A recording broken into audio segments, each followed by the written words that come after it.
Halo semuanya, Shalom, Salve, Assalamualaikum warahmatullahi wabarakatuh. Om Swastiastu, Namo Buddhaya, salam kebajikan. Puji dan syukur kami panjatkan kehadirat Tuhan Yang Maha Esa, karena atas kasih dan berkat-Nya kami masih diberikan kesempatan untuk bisa berdiri di depan Bapak, Ibu, investor yang terhormat sekalian. Perkenalkan, kami pengusaha muda dari sebuah usaha pisang bakar yang bernama Pisgeng. Dengan saya, Tiara Faisal Kadibila sebagai owner dan rekan-rekan kerja saya. Saya Ersalina Rosidarasi selaku manajer pemasaran. Saya Bunga Margaretha Manu selaku manajer keuangan. Saya Priska Jessica Yuliana selaku manajer produksi. Saya Jivia Minik selaku staf pemasaran. Dan saya Rizky Krisnoka sebagai staf produksi.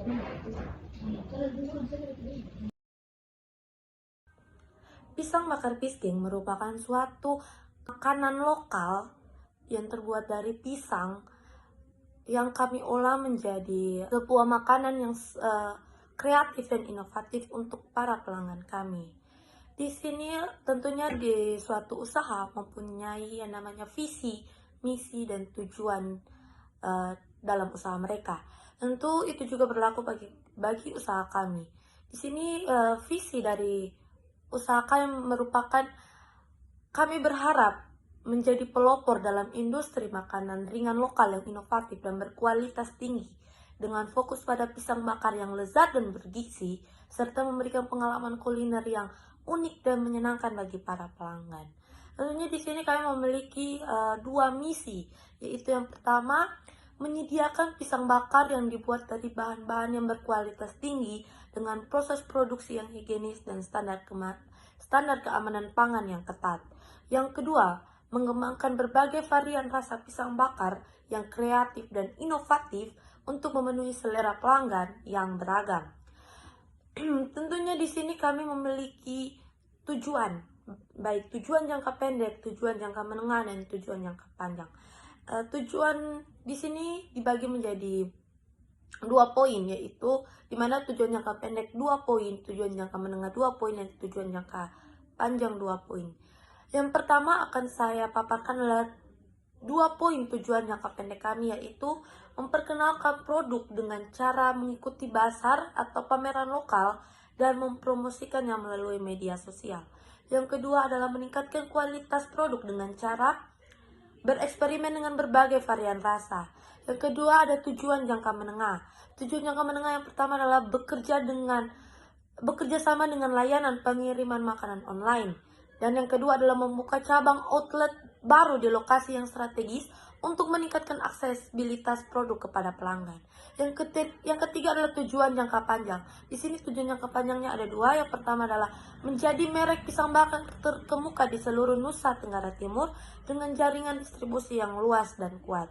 Yang terakhir adalah memastikan seluruh rantai pasokan dan operasional bisnis ramah lingkungan serta memberikan kontribusi positif yang berkelanjutan bagi komunitas lokal dan lingkungan. Sekian pemaparan visi, misi, dan tujuan usaha kami. Akan lanjutkan dengan teman saya akan memaparkan materinya. Sejarah lahirnya usaha pisang bakar kami. Usaha pisang bakar kami lahir dari kecintaan kami terhadap kuliner lokal dan keinginan untuk meningkatkan nilai tambah dari buah pisang. Pisang adalah salah satu komoditas unggulan di Indonesia.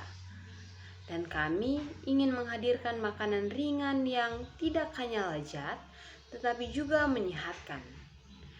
Awalnya, ide ini muncul dari tugas kuliah yang menantang kami untuk menciptakan usaha yang kreatif dan inovatif.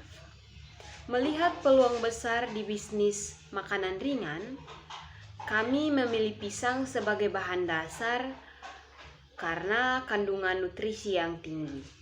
Kami bereksperimen dengan berbagai teknik memanggang dan kombinasi rasa, sehingga kami menemukan rasa yang unik dan menggugah selera. Kami juga melakukan survei pasar untuk memahami apa yang diinginkan konsumen. Setelah mendapatkan banyak umpan balik positif, kami merasa siap untuk memulai usaha ini. Gerai pertama kami dibuka di Perumnas, dan produk kami juga tersedia melalui berbagai saluran penjualan, termaksud online. Misi kami adalah membawa makanan tradisional Indonesia ke level berikutnya dan sentuhan modern pada pisang bakar. Kami tidak hanya ingin memuaskan selera, tetapi juga melestarikan dan mempromosikan kuliner lokal. Kami yakin dengan strategi yang tepat, produk yang inovatif, dan komitmen terhadap kualitas, usaha pisang bakar ini memiliki potensi untuk tumbuh dan sukses. Kami mengajak investor untuk bergabung bersama kami dalam perjalanan ini dan bersama-sama menciptakan masa depan cerah untuk industri kuliner lokal. Produk yang kami tawarkan kepada konsumen ada berbagai varian rasa. Yang pertama, pisang bakar original, pisang yang dipanggang dengan sedikit gula dan memberikan rasa manis alami dan aroma khas pisang bakar. Yang kedua, ada pisang bakar coklat keju, pisang bakar dengan tambahan topping coklat leleh dan taburan keju parut. Yang ketiga, ada pisang bakar koko crunchy, pisang bakar dengan tambahan topping saus coklat crunchy yang manis. Yang keempat, ada pisang bakar kacang, pisang bakar dengan taburan kacang tanah panggang, dan saus coklat. Yang kelima, ada pisang bakar tiramisu, pisang bakar dengan tambahan topping saus tiramisu yang manis. Yang keenam, ada pisang bakar taro, pisang bakar dengan tambahan topping saus taro yang manis. Yang terakhir, pisang bakar matcha, pisang bakar dengan tambahan topping saus matcha yang manis, yang semakin disukai oleh penggemar matcha. Langkah-langkah pembuatan pisang bakar kami adalah yang pertama, pisang dikupas dan digepeng, lalu pisang dipanggang di atas grill hingga kecoklatan. Jangan lupa tambahkan gula atau mentega saat memanggang pisang, dan pisang yang sudah matang diberi topping sesuai pesanan. Pisang bakar kami siap disajikan di atas piring atau dalam kemasan untuk dibawa pulang. Kapasitas produksi usaha pisang bakar kami. Yang pertama adalah rencana produksi harian. Di sini terdapat 1 unit mesin penggepeng pisang dengan kapasitas 20 buah per jam dan 2 unit mesin pemanggang pisang dengan kapasitas 40 buah per jam dengan operasi 8 jam per hari. Produksi harian mesin penggepeng adalah 160 buah pisang dan produksi mesin pemanggang pisang 320 buah pisang. Yang kedua adalah rencana produksi bulanan. Berdasarkan 22 hari kerja per bulan, produksi bulanannya adalah 320 buah per hari dikali dengan 22 hari, sehingga total keseluruhan pisang itu adalah 7.040 buah pisang. Yang ketiga adalah rencana produksi tahunan. Berdasarkan 264 hari tenaga kerja per tahun, produksi tahunannya adalah 7.040 buah per bulan dikali dengan 12 bulan sehingga mendapatkan total 84.480 buah. Yang keempat adalah rencana produk akhir. Produk akhir adalah paket pisang bakar dengan berbagai varian rasa, diolah dan dikemas secara higienis. Dengan perencanaan ini, kami yakin dapat memenuhi permintaan pasar secara konsisten dengan produk berkualitas tinggi. Kami juga akan mengkualifikasi karyawan. Kualifikasi karyawan yang kami butuhkan, yang pertama adalah karyawan pemanggang dan penyajian. Kami membutuhkan 2 orang dengan pengalaman kerja di industri makanan, terutama memanggang atau memasak, dan mampu mengikuti resep dan teknik panggangan yang baik, keterampilan estetika dalam penyajian makanan, kondisi kesehatan yang baik, dan mampu bekerja di lingkungan yang panas. Upah bulanan yang kami berikan adalah 800.000 sampai dengan 1 juta per bulan. Yang kedua adalah karyawan persiapan bahan baku. Di sini kami membutuhkan 2 orang dengan pengalaman dalam persiapan bahan makanan, keterampilan memotong dan menyiapkan bahan dengan presisi, serta pengetahuan tentang standar kebersihan dan keamanan makanan. Upah bulanan yang kami berikan sama 800.000 sampai dengan 1 juta per bulan. Yang ketiga dan yang terakhir, karyawan kasir dan layanan pelanggan. Kami membutuhkan 1 orang saja dengan pengalaman dalam layanan pelanggan atau posisi kasir, komunikasi yang baik dan ramah, mampu mengelola transaksi keuangan dan sistem kasir, serta keterampilan multitasking dalam penyelesaian masalah. Upah bulanan yang kami berikan juga sama 800.000 sampai dengan 1 juta per bulannya. Selanjutnya Bapak Ibu sekalian, segmentasi pasar. Segmentasi pasar dibagi menjadi 2, yaitu yang pertama target pasar. Target pasar dari PCGN kami ini adalah remaja dan mahasiswi, anak-anak kecil, pekerja kantoran, penggemar kuliner, serta pengunjung acara dan festival. Yang kedua ada strategi pemasaran. Kami menggunakan strategi pemasaran yang mudah dijangkau, yaitu melalui media sosial, promosi langsung, dan juga program loyalitas referral. Oke, di sini kita akan masuk dalam bagian positioning.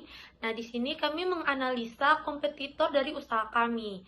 Jadi kami melihat dan menganalisa seluruh penjual pisang bakar di area Kota Kupang. Nah, analisa kompetitor kami itu yang pertama ada di pisang bakar di Lasiana. Kami melihat kelebihannya yaitu di Lasiana itu memiliki pemandangan pantai yang indah. Itu dapat menjadi opsi bagi para konsumen untuk menyantap pisang bakar yang dapat ditemani dengan pemandangan yang sangat memanjakan mata pelanggan. Nah, tapi di pisang bakar Lasiana ini memiliki kekurangan. Nah, kekurangan di sini yaitu harganya itu lebih mahal, serta ketika ingin masuk pada area Lasiana itu dikenakan biaya masuk. Yang kedua ada pisang bakar di area Bundaran PU. Nah, pisang bakar di area Bundaran PU ini memiliki kelebihan yaitu berada di pusat kota, sehingga posisinya ini sangat diuntungkan dengan keramaiannya. Nah, di Bundaran PU ini banyak sekali masyarakat yang pergi untuk sekedar duduk menikmati udara malam, sehingga dapat ditemani dengan seporsi pisang bakar dan minuman hangat. Tetapi di sini ada kekurangannya yaitu sangat ramai dengan pengunjung dan banyak kendaraan yang berlalu lalang, sehingga dapat menimbulkan polusi yang terjangkit pada makanan maupun minuman, dan juga banyak sekali pesaing bisnis yang membuat pengusaha pisang bakar itu mendapatkan konsumen itu relatif kecil. Nah, yang terakhir yang kami analisa ini adalah pisang bakar di El Tari. Nah, pisang bakar di El Tari ini memiliki kelebihan yaitu sangat ramai dan menjadi spot terbaik bagi anak-anak muda untuk duduk menikmati angin malam. Nah, kekurangannya di sini ialah memiliki sangat banyak pesaing yang berjualan bisnis yang sama. Sekarang saya akan melanjutkan dengan target strategi posisi produk, yaitu yang pertama ada keunikan produk. Kami membuat pisang bakar dengan menu yang unik sehingga menarik minat pelanggan yang banyak. Selain itu juga kami memilih tempat dengan lokasi yang strategis sehingga para pelanggan dengan mudah menemukan lokasi kami. Selanjutnya kami juga menggunakan kemasan yang ramah lingkungan serta harga yang terjangkau sehingga cocok disaku semua kalangan, termaksud anak-anak sekolah, anak-anak kecil, serta mahasiswa dan mahasiswi. Kami juga menciptakan pelayanan yang ramah dan cepat agar para pelanggan puas dengan kinerja kami, serta kami menciptakan pengalaman kuliner yang menarik bagi pelanggan sehingga terkesan membeli produk dengan kami lagi. Kami juga menyediakan berbagai varian rasa yang enak dan beda dari penjual lainnya. Nah, Bapak Ibu sekalian, kami juga menggunakan bahan-bahan yang berkualitas sehingga terjamin kebersihan dan kesehatan dari produk kami. Nah, yang terakhir ada promosi yang menarik, yaitu kami mempromosikan produk kami semenarik mungkin sehingga menarik minat para pelanggan. Baik, saya selaku Menteri Keuangan dari usaha kami akan menjelaskan tentang keuangan finansial usaha kami. Yang pertama, sumber modal dari usaha kami yaitu berasal dari biaya pribadi kami. Kami masing-masing akan mengusahakan untuk memberikan dana di mana dana yang terkumpul sebesar 100 juta ribu rupiah. Tidak hanya bermodalkan modal sendiri, kami juga membutuhkan dana dari para investor yang tertarik dengan usaha jajanan kami sehingga dapat berinvestasi di usaha kami sekiranya sebesar 25 juta ribu rupiah. Baik, selanjutnya rincian biaya yang kami keluarkan per bulan yaitu yang pertama, biaya bahan. Biaya bahan yang kami keluarkan per bulan sebesar 10.603.000 rupiah. Bahan-bahan yang kami gunakan, kami sudah pastikan punya kualitas yang baik. Yang kedua, biaya peralatan yang kami keluarkan sebesar 27.231.000 rupiah. Alat yang kami gunakan anti lengket dan berkualitas tinggi, sehingga dapat menghasilkan pisang bakar yang matang merata. Dan tidak hanya itu, alat yang kami gunakan juga menghemat waktu dan aman untuk digunakan. Baik, selanjutnya biaya perlengkapan yang kami keluarkan per bulan sebesar 5.030.000. Selanjutnya biaya profesional yang kami keluarkan per bulan sebesar 37.500 yang terdiri dari biaya listrik sebesar 2.500, biaya sewa lahan sebesar 30 juta ribu rupiah, biaya gaji karyawan sebesar 5 juta ribu rupiah. Baik, di usaha kami ini kami menjualnya dengan harga 20.000 per box. Nah, dalam box terisi 4 buah pisang yang akan mendapatkan pendapatan perharinya 1.600.000. Usaha kami diperkirakan dapat menjual 80 porsi per hari, sehingga per bulannya mendapatkan pendapatan sebesar 35.200.000. Nah, dari hasil menjual 1.760 porsi. Keuntungan yang dapat kami dapatkan untuk per hari sebesar 1.117.137 rupiah dan keuntungan per bulan sebesar 24.597.000 rupiah. Baik, sekian dari penjelasan tentang keuangan usaha kami. Oke, baik Bapak Ibu investor muda, sekarang saya akan menjelaskan tentang aspek lingkungan. Usaha pisang bakar kami dapat memberikan dampak positif maupun negatif pada lingkungan, tetapi tentu saja kami akan mempertahankan dampak-dampak positif untuk lingkungan yang lebih baik. Kami akan memperhatikan beberapa aspek termasuk penggunaan sumber daya, pengelompokan limbah, dan efisiensi energi yang diuraikan dalam beberapa langkah-langkah. Yang pertama itu penggunaan sumber daya alam. Kami akan memastikan bahwa pisang yang akan digunakan berasal dari sumber yang berkelanjutan, dan untuk itu tentu saja kami akan melakukan kerjasama dengan petani lokal yang menerapkan praktik pertanian ramah lingkungan. Lalu yang kedua adalah pengelolaan limbah. Kami akan memisahkan limbah atau sampah dari usaha kami menjadi sampah organik dan sampah non-organik, yang dimana sampah organik seperti kulit pisang akan kami olah menjadi pupuk kompos atau gunakan sebagai pakan ternak. Sedangkan kami akan mengurangi penggunaan sampah non-organik sehingga dapat mengurangi dampak negatif pada lingkungan sekitar. Lalu yang ketiga adalah efisiensi energi. Kami akan menggunakan lampu hemat energi di area usaha kami untuk mengurangi dan menghemat penggunaan listrik. Lalu yang keempat, pendidikan dan kesetaraan lingkungan. Kami akan melakukan edukasi konsumen kami tentang pentingnya menjaga lingkungan melalui praktik usaha yang ramah lingkungan. Dan juga kami akan melakukan pelatihan terhadap karyawan untuk memahami dan dapat menerapkan praktik kerja yang ramah lingkungan. Dengan memperhatikan aspek-aspek tersebut, kami berharap usaha kami, pisang bakar kami, dapat berkontribusi dalam pelestarian lingkungan sekitar, sekaligus memberikan nilai tambah bagi konsumen yang semakin peduli terhadap lingkungan sekitar. Terima kasih. Demikianlah presentasi dari usaha kami. Besar harapan kami kiranya Bapak dan Ibu sekalian mau menginvestasikan dana ke usaha kami. Atas perhatian yang kami ucapkan, terima kasih.